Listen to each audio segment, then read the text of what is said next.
गोष्टीचे झाड इस मंच से पहली बार बच्चों के लिए मैं प्रोफेसर तोष्णीवाल कहानियाँ सुनाने वाला हूँ। आज की कहानी है गणपति भगवान की कहानी।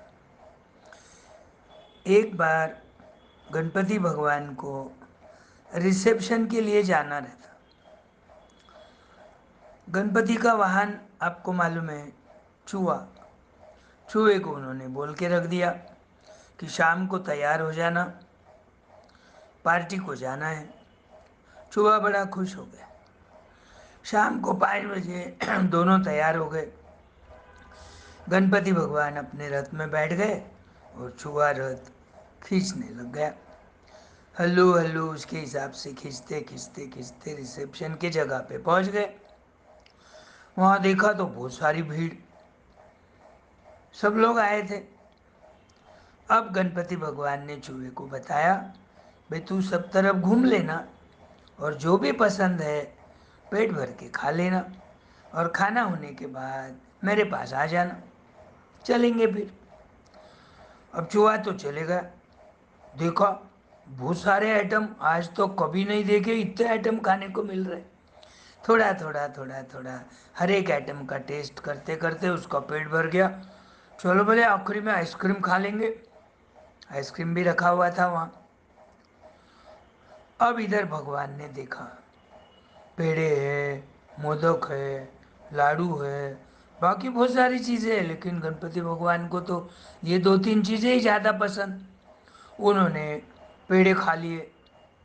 देखा पेट को हाथ लगा के, अरे भूख है अभी थोड़ी। लाडू खा लिए। फिर देखा, अरे और भी भूख दिख रही, चलो लास्ट में मोदक खा लेंगे। पेट भर गया। अब क्या हुआ, चूहा आ गया। चलो भगवान जी मेरा तो खाना हो गया, आपका हुआ? हाँ मेरा भी हो गया, चलिए। अब थोड़ा क्या हो गया, भगवान जी का वजन थोड़ा बढ़ गया, क्योंकि लाडू, पेड़े, मोदक, इतनी सारी चीज़ें खाने को मिल गई एक साथ। जब गणपति की आरती करते तो एक ही नमूने का प्रसाद रहता, एक तो मोदक रहेगा या लाडू रहेगा या फिर पेड़े रहेंगे। यहाँ तीनों चीज़ें ज़्यादा खाने में आ गई, थोड़ा वजन बढ़ गया। रथ में बैठ गए। चूहा भी परेशान हो गया रथ खींचते खींचते। आते समय तो रथ ठीक ठीक वजन का था, लेकिन जाते समय थोड़ा वजन भारी हो गया तो चूहा परेशान हो गया। अब चलते चलते रास्ते में उसका पाँव कोई पत्थर को अटक गया। चूहा नीचे गिर गया धड़ाम बोल के, और रथ में से भगवान भी नीचे गिर गए, बैलेंस आउट हो गया ना।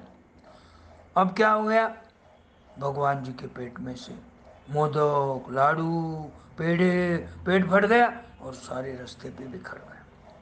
अब कोई देखना नहीं बोलकर जल्दी जल्दी पेड़े, लाडू, मोदक बटोरने लग गए। कौन? गणपति भगवान। पेट में डाल दिए। अब ऐसा पेट में डालने से थोड़ी रहता, उसको तो बांधना पड़ेगा फिर। देखा इधर उधर, उनके पास तो कोई बेल्ट था नहीं, तो एक मरा हुआ सांप दिखा।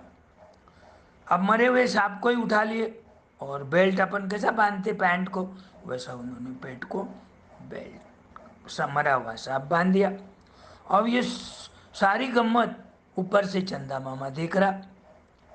चंदा मामा को हंसी आई, जोर जोर से हंसने लग गया। गणपति भगवान के ध्यान में आ गया कि अपने को ही चंदा मामा हंस रहा है। उनको आया गुस्सा, उन्होंने सांप दे दिया। बोले तेरी चमक धमक है ना, आज से कम हो जाएगी। तू हंसा ना मुझ पर, अब तू कभी फुल मून नहीं दिखेगा, सिर्फ महीने में एक ही दिन, पूर्णिमा के दिन फुल मून दिखेगा। जैसा सूरज कैसा फुल सन दिखता रोज, वैसा तू नहीं दिखेगा।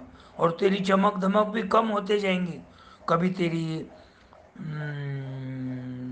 चंद्र की जो कोर रहती बोलते हैं ना अपन, वो छोटी रहेंगी तो कभी बड़ी रहेंगी, कभी उससे बड़े रहेंगे तो एकदम कभी छोटी हो जाएंगी। तो फुल मून का देखने का आनंद सब लोगों का चले जाएगा। तो ये कहानी पर से क्या सोचना चाहिए? भगवान को कभी हंसना नहीं चाहिए। भगवान जी जो भी काम करते हैं वो अच्छा ही करते हैं। वैसा कोई दोस्त ने भी कुछ बोला तो उसको हंसना नहीं चाहिए, नहीं तो उसको तो गुस्सा आता, वो तो झगड़ने को आ जाएगा, मारा मारी हो जाएंगी, गाली गलौज हो जाएंगे एक दूसरे में। इसलिए कभी भी ध्यान रखना, सामने वाला जो भी बोल रहा, जो भी कर रहा कुछ काम, वो अपन पसंद नहीं भी आया तो उस समय तो भी चुपचाप बैठ जाना और हंसना नहीं। मुंह के सामने हंसे तो कितना गुस्सा आ जाता लोगों को। इसलिए ध्यान में रखो। अच्छी लगी कहानी? अब कल दूसरी कहानी बोलूंगा। बाय।